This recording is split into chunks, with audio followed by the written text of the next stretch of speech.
Hi everyone, this is Rinsi from Groww Malayalam channel. അപ്പോൾ കഴിഞ്ഞ 2 വർഷങ്ങളിൽ നമ്മൾ നോക്കുകയാണെങ്കിൽ നമ്മുടെ സ്റ്റോക്ക് മാർക്കറ്റിൽ റീറ്റെയിൽ പാർട്ടിസിപ്പേഷനോ റെക്കോർഡ് ഇൻക്രീസ് ആണ് നമ്മൾ കണ്ടേക്കുന്നത്.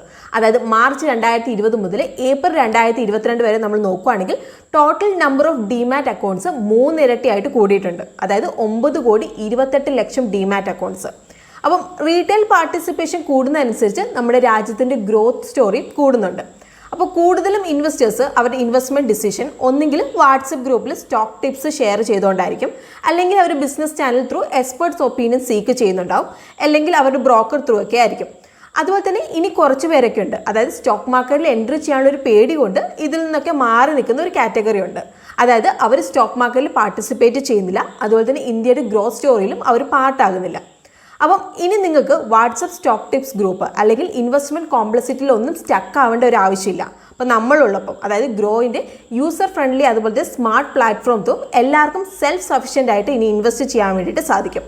അപ്പോൾ നമ്മൾ റീറ്റെയിൽ ഇൻവെസ്റ്റേഴ്സിന് ബുദ്ധിപരമായിട്ടും അതുപോലെ തന്നെ കോൺഫിഡൻ്റ് ആയിട്ട് ഇൻവെസ്റ്റ് ചെയ്യണമെങ്കിൽ നമ്മൾ തറവായിട്ട് നമ്മൾ സ്റ്റോക്ക് അനാലിസിസ് നമ്മൾ ചെയ്യണം.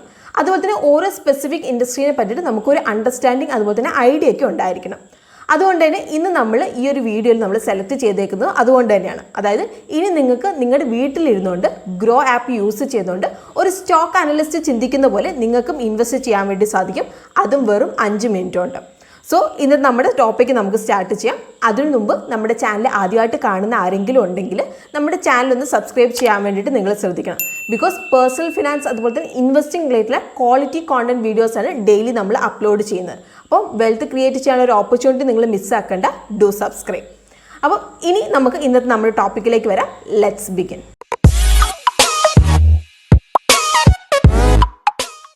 ഇപ്പം നിങ്ങൾ ഗ്രോയിൻ്റെ പ്ലാറ്റ്ഫോമിൽ ഓൾറെഡി നിങ്ങൾ ഉണ്ടെങ്കിൽ നിങ്ങൾ ലോഗിൻ ചെയ്ത് കഴിയുമ്പോൾ നിങ്ങൾക്ക് ഇങ്ങനെ ഒരു സ്ക്രീന് കാണാം. സോ ഇപ്പം നമുക്ക് എല്ലാ മാർക്കറ്റ് ഇൻഫോർമേഷനും ഹോം സ്ക്രീനിൽ കാണാൻ വേണ്ടിയിട്ട് പറ്റും. അപ്പോൾ സ്ക്രീനിൻ്റെ മുകളിൽ നിങ്ങൾക്ക് സെർച്ച് ബാർ നിങ്ങൾക്ക് കാണാൻ വേണ്ടിയിട്ട് പറ്റുന്നുണ്ടാവും. അപ്പോൾ അവിടെ നിങ്ങൾക്ക് ഏത് കമ്പനിയാണോ വേണ്ടത് അത് നിങ്ങൾക്ക് ഇവിടെ സെർച്ച് ചെയ്യാം. എന്നിട്ട് നിങ്ങൾക്ക് അനാലിസിസ് ചെയ്യാവുന്നതാണ്. അതായത് ഇൻവെസ്റ്റ് ചെയ്യണോ വേണ്ടയോ എന്നൊക്കെ നിങ്ങൾക്ക് തീരുമാനിക്കാവുന്നതാണ്. അപ്പോൾ ഇപ്പോൾ ഒരു സ്റ്റോക്കിൻ്റെ എക്സാമ്പിൾ നമുക്ക് എടുക്കാം. അതായത് സ്റ്റെപ്പ് ബൈ സ്റ്റെപ്പായിട്ട് നമ്മൾ എക്സ്പ്ലെയിൻ ചെയ്യുന്നതായിരിക്കും. അതായത് ഗ്രോ ആപ്പ് യൂസ് ചെയ്തിട്ട് നിങ്ങൾക്ക് ഒരു കമ്പനി എങ്ങനെ 5 മിനിറ്റിൽ അനലൈസ് ചെയ്യാമെന്നുള്ളത്. അപ്പോൾ ഒരു കാര്യം നിങ്ങളിവിടെ നോട്ട് ചെയ്യണം. ഇപ്പം നമ്മൾ പറയാൻ പോകുന്ന എക്സാമ്പിൾ ജസ്റ്റ് നിങ്ങൾക്ക് മനസ്സിലാക്കി തരാൻ വേണ്ടി മാത്രം നമ്മളൊരു സ്റ്റോക്ക് ചൂസ് ചെയ്തു എന്നുള്ളൂ. ഇതൊരു ബയോ സെൽ റെക്കമെൻഡേഷൻ ഒന്നുമല്ല. അപ്പം എക്സാമ്പിളായിട്ട് നമ്മളിന്ന് ഇവിടെ എടുക്കുന്ന സ്റ്റോക്ക് റിലയൻസ് ഇൻഡസ്ട്രീസ് ആണ്. അപ്പോൾ ഇനി ഫസ്റ്റത്തെ സ്റ്റെപ്പിൽ ഹിസ്റ്റോറിക്കൽ സ്റ്റോക്ക് പ്രൈസ് മൂവ്മെൻറ്റ് നോക്കുക. അപ്പോൾ നിങ്ങൾ ഗ്രോ ആപ്പിൽ ഒരു കമ്പനി സെർച്ച് ചെയ്ത് കഴിയുമ്പോൾ നിങ്ങൾ കാണുന്നത് സ്റ്റോക്ക് പ്രൈസ് ചാർട്ട് ആയിരിക്കും. അപ്പം ഈ ഒരു ചാർട്ടിലൂടെ നിങ്ങൾക്ക് കമ്പനിയുടെ daily stock price movement to historical stock performance നിങ്ങൾക്ക് കാണാൻ വേണ്ടിയിട്ട് സാധിക്കുന്നതായിരിക്കും. അപ്പോൾ നമ്മളെല്ലാവരും കേട്ടുള്ള ഒരു കാര്യമായിരിക്കും, അതായത് പാസ്റ്റ് പെർഫോമൻസ് നോക്കിയിട്ട് നമുക്ക് ഒരിക്കലും ഫ്യൂച്ചർ പെർഫോമൻസ് പ്രെഡിക്റ്റ് ചെയ്യാൻ വേണ്ടിയിട്ട് സാധിക്കില്ല എന്നുള്ളത്. അപ്പം ഇത് ശരിയായിട്ടുള്ളൊരു കാര്യം തന്നെയാണ്. പക്ഷേ ഹിസ്റ്റോറിക്കൽ സ്റ്റോക്ക് പെർഫോമൻസ് നോക്കുമ്പോൾ ഇൻവെസ്റ്റേഴ്സിന് കമ്പനിയുടെ ഒരു ഔട്ട്ലുക്കിനെ പറ്റിയിട്ട് ഒരു ഐഡിയ ഒക്കെ കിട്ടുന്നതായിരിക്കും. അപ്പോൾ ഫണ്ടമെൻ്റൽ അനാലിസിസിൽ കമ്പനിയുടെ ഗ്രോത്ത് പൊട്ടൻഷ്യൽ അതുപോലെ തന്നെ വാല്യുവേഷനൊക്കെ മനസ്സിലാക്കാൻ വേണ്ടിയിട്ട് ഹിസ്റ്റോറിക്കൽ സ്റ്റോക്ക് പ്രൈസിന് വലിയൊരു റോൾ തന്നെയാണ് ഉള്ളത്. അപ്പം ഇനി ന്യൂസ് ആൻഡ് ഇവൻറ്റ്സ് എന്ന് പറഞ്ഞ് ടാബിലേക്ക് നിങ്ങൾ പോവുകയാണെങ്കിൽ കമ്പനിയുടെ ഓൺഗോയിങ് ഡെവലപ്മെൻറ്റ്സിനെ പറ്റിയിട്ടൊക്കെ നിങ്ങൾക്ക് ട്രാക്ക് ചെയ്യാൻ വേണ്ടിയിട്ട് സാധിക്കുന്നതാണ്. അതായത് ഇപ്പോൾ സ്റ്റോക്ക് പ്രൈസിൻ്റെ ആ ഒരു മൂവ്മെൻറ്റിനുള്ള റീസൺ നിങ്ങൾക്ക് ഈ ഒരു സെക്ഷനിൽ നിന്ന് കിട്ടുന്നതായിരിക്കും. ഇനി സെക്കൻഡ് വൺ വരുന്നത് എക്സ്പേർട്ട് റേറ്റിംഗ് ആണ്. അപ്പോൾ ഇനി കുറച്ച് താഴേക്ക് നിങ്ങൾ സ്ക്രോൾ ഡൗൺ ചെയ്യുകയാണെങ്കിൽ അനലിസ്റ്റ് ഈ സ്റ്റോക്കിനെ പറ്റിയിട്ട് എന്താണ് ചിന്തിക്കുന്നത് എന്നതിനെ പറ്റിയിട്ട് നിങ്ങൾക്ക് ഒരു ഐഡിയ കിട്ടും. അതായത് ഈ ഒരു കറൻസി സ്റ്റേറ്റിൽ റിസർച്ച് അനലിസ്റ്റ് ഈ ഒരു കമ്പനി റെക്കമെൻഡ് ചെയ്യുന്നുണ്ടോ, അതായത് ബൈ ചെയ്യണോ, ഹോൾഡ് ചെയ്യണോ, സെല്ല് ചെയ്യണോ എന്നൊക്കെയുള്ളത് നിങ്ങൾക്ക് കാണാൻ വേണ്ടിയിട്ട് സാധിക്കും. ഇനി third one key financial ratios. അപ്പോൾ നമ്മളിപ്പോൾ എന്തെങ്കിലും വാങ്ങുന്നതിന് മുമ്പ് നമ്മളത് എത്ര വാല്യൂ ഉണ്ടെന്ന് നമ്മൾ നോക്കാറില്ലേ? അതുപോലെ തന്നെ ഇപ്പം നമ്മൾ കൊടുക്കുന്ന പൈസയ്ക്ക് അത് വേർത്ത് അല്ലെങ്കിൽ പിന്നെ നമ്മളത് വാങ്ങിക്കാറുമില്ല. അതുപോലെ തന്നെയാണ് കമ്പനിയുടെ സ്റ്റോക്കും. വാല്യുവേഷൻ നോക്കുക എന്നുള്ളതും ഇമ്പോർട്ടൻ്റ് ആണ്. അപ്പോൾ ഒരു കമ്പനിയുടെ സ്റ്റോക്കിൻ്റെ പ്രൈസ് മൂവ്മെൻറ്റ് ശരിക്കും ആ ഒരു കമ്പനിയുടെ ഏർണിങ്സിൻ്റെ ബേസിലായിരിക്കണം. ബട്ട് വേറെ ഒരുപാട് ഫാക്ടേഴ്സിൻ്റെ ബേസിലും സ്റ്റോക്കിൻ്റെ പ്രൈസ് ഫ്ലക്ച്വേറ്റ് ആകാം. ലൈക്ക് ഇപ്പോൾ macro economic events, geo political situation, foreign investment, regulation എല്ലാം കൊണ്ടും സ്റ്റോക്ക് പ്രൈസ് ഫ്ലക്ച്വേറ്റ് ആകാം. അപ്പോൾ അതുകൊണ്ട് തന്നെ സ്റ്റോക്ക് അനാലിസിസ് ചെയ്യുന്നതിന് മുമ്പ് നമ്മൾ കുറച്ച് ഫണ്ടമെൻ്റൽസ് അതുപോലെ തന്നെ ഫിനാൻഷ്യൽ മെട്രിക്സ് നമ്മൾ അനലൈസ് ചെയ്യണം. അപ്പോൾ ഇപ്പോൾ നോക്കിയിട്ടുണ്ടെങ്കിൽ ഒരു കമ്പനിയുടെ ഫണ്ടമെന്റൽസ് നിങ്ങൾക്ക് കാണാൻ വേണ്ടിയിട്ട് സാധിക്കും. അപ്പോൾ ഫസ്റ്റ് വൺ നിങ്ങൾക്ക് നോക്കിയിട്ടുണ്ടെങ്കിൽ കാണാം മാർക്കറ്റ് ക്യാപ്പാണ് കാണുന്നത്. അപ്പോൾ ഈ ഒരു സെക്ഷനിൽ നിങ്ങൾ ഫസ്റ്റ് നിങ്ങൾക്ക് കാണാൻ പറ്റുന്ന ഒന്നാണ് കമ്പനിയുടെ മാർക്കറ്റ് ക്യാപിറ്റലൈസേഷൻ എന്നുള്ളത്. അപ്പോൾ മാർക്കറ്റ് ക്യാപിറ്റലൈസേഷൻ നോക്കിയിട്ടുണ്ടെങ്കിൽ ആ ഒരു കമ്പനിയുടെ ടോട്ടൽ ഔട്ട്സ്റ്റാൻഡിംഗ് ഷെയർസിൻ്റെ മാർക്കറ്റ് വാല്യൂ നിങ്ങൾക്ക് മനസ്സിലാക്കാൻ വേണ്ടിയിട്ട് പറ്റും. അതായത് total shares into market value ആണ് മാർക്കറ്റ് ക്യാപ്പ് വരുന്നത്. അപ്പോൾ ജനറലി നമ്മൾ മാർക്കറ്റ് ക്യാപിറ്റലൈസേഷൻ നോക്കുകയാണെങ്കിൽ ആ ഒരു കമ്പനിയുടെ അവരുടെ ബിസിനസ്സിൽ ഏതൊരു ഡെവലപ്മെൻറ്റ് സ്റ്റേജിലാണോ ഉള്ളത് എന്ന് നമുക്ക് മനസ്സിലാക്കാൻ വേണ്ടിയിട്ട് പറ്റും. അതുപോലെ തന്നെ നമുക്ക് കമ്പനിയുടെ സൈസിനെ പറ്റിയിട്ട് ഒരു ഐഡിയ കിട്ടും. ഇനി second one earning per share EPS. അപ്പോൾ ഏർണിംഗ് പെർ ഷെയർ EPS എന്ന് പറഞ്ഞിട്ടുണ്ടെങ്കിൽ കമ്പനി അവരുടെ ഒരു ഷെയറിൻ്റെ മുകളിൽ എത്ര പ്രോഫിറ്റ് ഏൺ ചെയ്യുന്നുണ്ട് എന്ന് പറഞ്ഞു തരുന്ന റേഷ്യോ ആണ് EPS എന്നുള്ളത്. അപ്പോൾ ഇപ്പോൾ ഒരു കമ്പനിയുടെ EPS കൂടുന്നുണ്ടെങ്കിൽ അത് നല്ലൊരു മെട്രിക്കാണ് ഇൻ ടേംസ് ഓഫ് ഗ്രോത്ത്. അപ്പോൾ ഇപ്പോൾ ഇതിൽ നിങ്ങൾ നോക്കിയിട്ടുണ്ടെങ്കിൽ 2 റേഷ്യോയുടെ സൈഡിൽ TTM എന്ന് എഴുതിയിട്ടുള്ളത് നിങ്ങൾ കാണുന്നുണ്ടാവും. അപ്പോൾ TTM എന്ന് പറഞ്ഞിട്ടുണ്ടെങ്കിൽ ട്രെയിലിംഗ് 12 മന്ത്സ് എന്നാണ്. അപ്പോൾ TTM യൂസ് ചെയ്തിട്ട് ലാസ്റ്റ് 12 കോൺസിക്യൂട്ടീവ് മന്ത്സിൽ കമ്പനിയുടെ പെർഫോമൻസ് അനലൈസ് ചെയ്യാൻ വേണ്ടിയിട്ട് സാധിക്കും. ഇനി പ്രൈസ് ടു ഏർണിംഗ് റേഷ്യോ അല്ലെങ്കിൽ P റേഷ്യോ. അപ്പോൾ ഇത് കഴിഞ്ഞിട്ടുണ്ടെങ്കിൽ നിങ്ങൾക്ക് കമ്പനിയുടെ P റേഷ്യോ അതുപോലെ തന്നെ ഇൻഡസ്ട്രി P റേഷ്യോ നിങ്ങൾക്ക് കാണാൻ വേണ്ടിയിട്ട് സാധിക്കും. അപ്പോൾ ഒരു സ്റ്റോക്ക് വാല്യൂഷൻ്റെ ഒരു ഐഡിയ കിട്ടാൻ വേണ്ടിയിട്ട് നമ്മൾ കോമൺലി യൂസ് ചെയ്യുന്ന റേഷ്യോ ആണ് P റേഷ്യോ എന്നുള്ളത്. അപ്പോൾ ഇപ്പോൾ ഒരു കമ്പനിയുടെ P റേഷ്യോ ഇൻഡസ്ട്രി P റേഷ്യോനേക്കാളും കൂടുതലാണെങ്കിൽ ആ ഒരു സ്റ്റോക്ക് ഓവർ വാല്യൂഡ് ആയിട്ടാണ് നമ്മൾ കൺസിഡർ ചെയ്യുന്നത്. ബട്ട് ഇവിടെ ഒരു കാര്യം നിങ്ങൾ ശ്രദ്ധിക്കണം. അതായത് ഒരു കമ്പനിയുടെ P റേഷ്യോ മാത്രം നോക്കിയിട്ട് ആ ഒരു സ്റ്റോക്ക് അണ്ടർ വാല്യൂഡ് ആണോ അത് ഓവർ വാല്യൂഡ് ആണോ നമുക്ക് പറയാൻ വേണ്ടിയിട്ട് സാധിക്കില്ല. അപ്പോൾ ഒരു കമ്പനിയുടെ P റേഷ്യോ കോമ്പറ്റീറ്റർ കമ്പനിയുടെ P റേഷ്യോനേക്കാളും കൂടുതലാവാൻ വേറെ ഒരുപാട് റീസൺസ് ഉണ്ട്. ഇനി അടുത്തത് ഡിവിഡൻഡ് ഈൽഡ്. അപ്പോൾ ഡിവിഡൻഡ് ഈൽഡിനെ കമ്പനി പേ ചെയ്തേക്കുന്ന market value of dividend paid ആയിട്ട് കമ്പയർ ചെയ്യാണ്. അതായത് ഇപ്പോൾ ഡിവിഡൻഡ് ഈൽഡ് കൂടുതലാണെങ്കിൽ മാർക്കറ്റ് വാല്യൂ വെച്ച് കമ്പയർ ചെയ്യുമ്പോൾ കൂടുതൽ ഡിവിഡൻഡ് ആയിരിക്കും നമുക്ക് കിട്ടുന്നത്. ഇനി അടുത്തത് ഡെറ്റ് ടു ഇക്വിറ്റി റേഷ്യോ. അപ്പോൾ ഡെറ്റ് ടു ഇക്വിറ്റി റേഷ്യോ എന്ന് പറഞ്ഞിട്ടുണ്ടെങ്കിൽ ഡെറ്റ് ഡിവൈഡഡ് ബൈ ഇക്വിറ്റി ആണ്. അതായത് കമ്പനിയുടെ ഇക്വിറ്റി വെച്ച് കമ്പയർ ചെയ്യുമ്പോൾ കമ്പനിയുടെ ഡെറ്റ് എത്ര ഇൻക്രീസ് ചെയ്തിട്ടുണ്ട് എന്ന് പറഞ്ഞു തരുന്ന ഒരു റേഷ്യോ ആണ് ഡെറ്റ് ടു ഇക്വിറ്റി റേഷ്യോ എന്നുള്ളത്. അപ്പം അവരുടെ റീപേയ്മെൻറ്റ് കപ്പാസിറ്റി വരെ അവർക്ക് ഡെറ്റ് ഇൻക്രീസ് ചെയ്യാൻ വേണ്ടിയിട്ട് പറ്റും. ബട്ട് നിങ്ങളുടെ മൈൻഡിൽ ഉണ്ടാവേണ്ട ഒരു കാര്യം എന്താണെന്ന് വെച്ചിട്ടുണ്ടെങ്കിൽ കമ്പനി ജനറേറ്റ് ചെയ്യുന്ന മെജോറിറ്റി പ്രോഫിറ്റ് ഡെറ്റ് റീപേ ചെയ്യാനോ അല്ലെങ്കിൽ ഇൻട്രസ്റ്റ് പേ ചെയ്യാനോ ആയിരിക്കും അത് യൂസ് ചെയ്യുന്നത്. അപ്പം ഈ ഒരു റേഷ്യോ ഒരു കമ്പനിയുടെ ഫിനാൻഷ്യൽ ഹെൽത്ത് മെഷർ ചെയ്യാൻ വേണ്ടിയിട്ട് ഹെൽപ്പ് ചെയ്യുന്ന ഒരു റേഷ്യോ ആണ്. But debt to equity ratio <1 ആണ് എപ്പോഴും നല്ലത്.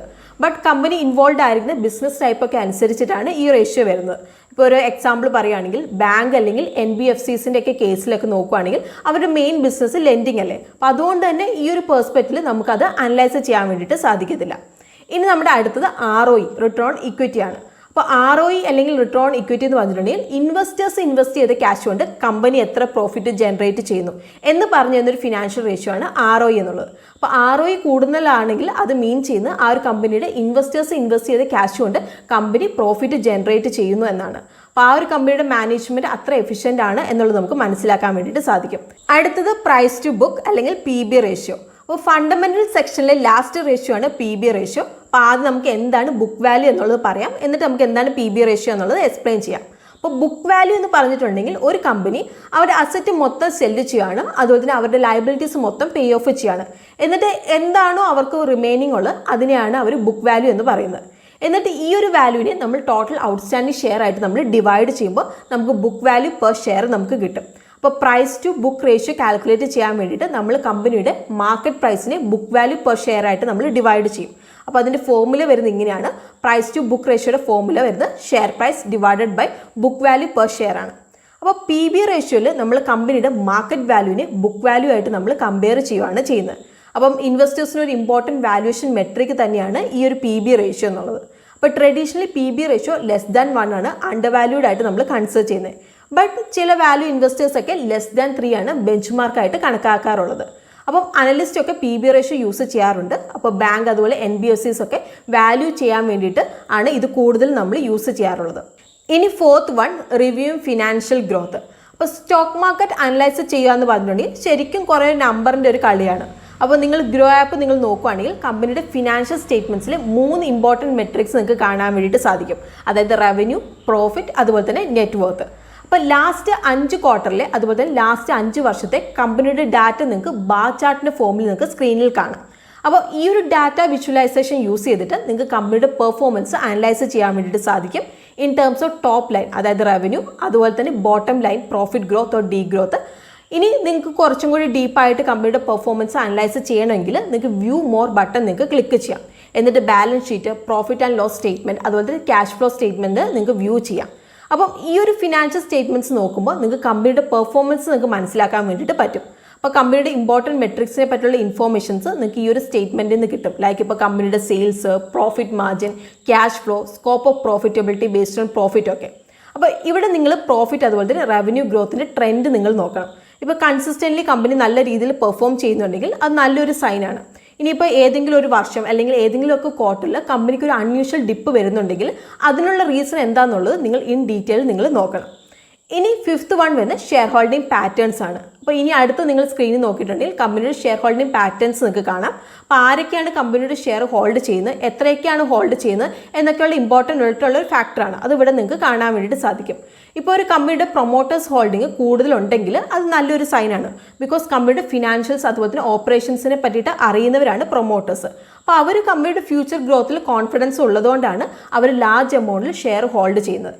അപ്പം ഇത് കൂടാതെ ഫോറിൻ ഇൻസ്റ്റിറ്റ്യൂഷൻസ് അതുപോലത്തെ മ്യൂച്വൽ ഫണ്ട് ഹോൾഡിങ്സ് കൂടുന്നതും നല്ലൊരു സൈൻ തന്നെയാണ്. അതായത് institutional investors in depth research ചെയ്തിട്ട് മാത്രമാണ് അവരൊരു കമ്പനിയിൽ ഇൻവെസ്റ്റ് ചെയ്യത്തുള്ളൂ. ഇനി സിക്സ്ത് വൺ വരുന്നത് മ്യൂച്വൽ ഫണ്ട് ഹോൾഡിങ്സ് ആണ്. അപ്പോൾ നമ്മൾ നേരത്തെ പറഞ്ഞ പോലെ തന്നെ അതായത് ഒരു മ്യൂച്വൽ ഫണ്ട് ഹോൾഡിങ്സ് ഒരു കമ്പനിയിൽ സ്റ്റേക്ക് ഉണ്ടെങ്കിൽ അല്ലെങ്കിൽ അവരത് ഇൻക്രീസ് ചെയ്യുന്നുണ്ടെങ്കിൽ അത് നല്ലൊരു ഇൻഡിക്കേറ്റർ തന്നെയാണ്. ബട്ട് ഇത് മാത്രം നോക്കിയിട്ട് നിങ്ങൾക്ക് ഇൻവെസ്റ്റ്മെന്റ് ഡിസിഷൻ നിങ്ങൾ എടുക്കരുത്. ഇനി സെവൻത് വൺ പിയർ അനാലിസിസ്. അപ്പോൾ ഇപ്പോൾ നമ്മൾ സെലക്ട് ചെയ്തേക്കുന്ന കമ്പനി നമ്മൾ വേറൊരു കമ്പനിയായിട്ട് നമ്മൾ കമ്പയർ ചെയ്യുക, അല്ലെങ്കിൽ നമ്മൾ സെയിം സെക്ടറിൽ തന്നെ ഒരു കോമ്പറ്റേറ്റർ കമ്പനിയായിട്ട് നമ്മൾ കമ്പയർ ചെയ്യുമ്പോൾ നമുക്ക് കുറച്ചും കൂടി റിലേറ്റീവായിട്ട് വാല്യൂഷൻ നടത്താൻ വേണ്ടിയിട്ട് പറ്റും. അപ്പോൾ സിമിലർ സ്റ്റോക്ക് സെക്ഷൻ്റെ അണ്ടറിൽ കോമ്പറ്റേറ്റർ കമ്പനീസിൻ്റെ കമ്പാരിസൺ നടത്താം based on current market value, P ratio അതുപോലെ തന്നെ PB റേഷ്യോ. അപ്പം ഇതൊക്കെയാണ് ഇന്ന് നമ്മൾ പറയാൻ വേണ്ടി ഉദ്ദേശിച്ചത്. അതായത് കുറച്ച് മിനിറ്റ് കൊണ്ട് നിങ്ങൾക്ക് ഒരു കമ്പനീനെ അനലൈസ് ചെയ്യാൻ വേണ്ടിയിട്ട് സാധിക്കും. അതായത് നമുക്ക് ജസ്റ്റ് ഒന്ന് ഫിൽട്ടർ ചെയ്യാം ഈ ഒരു കമ്പനിയിൽ ഇൻവെസ്റ്റ് ചെയ്യണോ വേണ്ടയോ എന്നുള്ളത്. ബട്ട് ഈ ഒരു അനാലിസിസ് മാത്രം വെച്ചിട്ട് നിങ്ങളൊരു ഡിസിഷൻ എടുക്കുന്നത് റിസ്കി ആയിരിക്കും. അപ്പോൾ നിങ്ങൾ ഇൻവെസ്റ്റ് ചെയ്യുന്നതിന് മുമ്പ് കമ്പനിയുടെ ബിസിനസ്സിനെ പറ്റി നിങ്ങൾ മനസ്സിലാക്കണം, അവരുടെ വിഷൻ, മിഷൻ, മാനേജ്മെൻറ്റിനെ പറ്റിയിട്ടൊക്കെ നിങ്ങൾ മനസ്സിലാക്കണം. അപ്പോൾ നിങ്ങൾ ഗ്രോ ആപ്പിൽ നിങ്ങൾ നോക്കുകയാണെങ്കിൽ നിങ്ങൾക്ക് കമ്പനിയുടെ പെർഫോമൻസ് അതുപോലെ ബിസിനസ് പ്രൊഫൈലിനെ പറ്റിയിട്ടൊക്കെ ഒരു ക്വിക്ക് ഐഡിയ നിങ്ങൾക്ക് കിട്ടും. അപ്പോൾ ഇപ്പോൾ നിങ്ങൾ ഒരു കമ്പനിയിലെ ആനുവൽ റിപ്പോർട്ടൊക്കെ നിങ്ങൾ ചെക്ക് ചെയ്തു, ആ ഒരു കമ്പനി നിങ്ങൾ ഇൻവെസ്റ്റ് ചെയ്യാൻ വേണ്ടിയിട്ട് നിങ്ങൾ ഫുള്ളി കോൺഫിഡൻ്റ് ആണെങ്കിൽ നിങ്ങൾക്ക് ഗ്രോ ആപ്പ് യൂസ് ചെയ്തിട്ട് നിങ്ങൾക്ക് ഈസി ആയിട്ട് ആ ഒരു കമ്പനിയുടെ ഷെയർ ഹോൾഡർ ആകാവുന്നതേ ഉള്ളൂ. അപ്പോൾ ജസ്റ്റ് നിങ്ങൾ ബൈ ബട്ടൺ പ്രസ് ചെയ്താൽ മാത്രം മതി. അപ്പം ഇന്നത്തെ ഈ ഒരു വീഡിയോ കണ്ടു കഴിയുമ്പോൾ നിങ്ങൾക്ക് നിങ്ങളുടെ ഇൻവെസ്റ്റ്മെൻറ്റ് ജേർണി കുറച്ചും കൂടിയൊക്കെ സിമ്പിളായിട്ടുണ്ടാകും തീർച്ചയായിട്ടും. അപ്പം ഒരു കാര്യം നമ്മൾ വീണ്ടും റിമൈൻഡ് ചെയ്യാൻ വേണ്ടിയിട്ട് നമ്മൾ ഓർക്കുവാണ്. അതായത് ഇന്നത്തെ വീഡിയോ നമ്മൾ ഫുള്ളി എഡ്യൂക്കേഷണൽ പർപ്പസിനാണ് നമ്മൾ കവർ ചെയ്തിരിക്കുന്നത്. ഇതൊരു ബയോ സെൽ റെക്കമെൻഡേഷൻ അല്ല. അപ്പം ഇന്നത്തെ വീഡിയോ നിങ്ങൾക്ക് ഇഷ്ടമായിട്ടുണ്ടെങ്കിൽ വീഡിയോ ലൈക്ക് ചെയ്യാൻ വേണ്ടിയിട്ട് ശ്രദ്ധിക്കണം. അതുപോലെ തന്നെ നമ്മുടെ ചാനലിൻ്റെ കോണ്ടന്റ് നിങ്ങൾക്ക് ഇഷ്ടമാവുന്നുണ്ടെങ്കിൽ നമ്മുടെ ചാനൽ സബ്സ്ക്രൈബ് ചെയ്യാൻ വേണ്ടിയിട്ട് നമ്മൾ ശ്രദ്ധിക്കണം. അപ്പം ഇനി നമുക്ക് ഇതുപോലെയുള്ള ഇൻട്രസ്റ്റിംഗ് കോണ്ടന്റ്സ് ആയിട്ട് നമുക്ക് വീണ്ടും കാണാം. അതുവരെ ടേക്ക് കെയർ, ബൈ.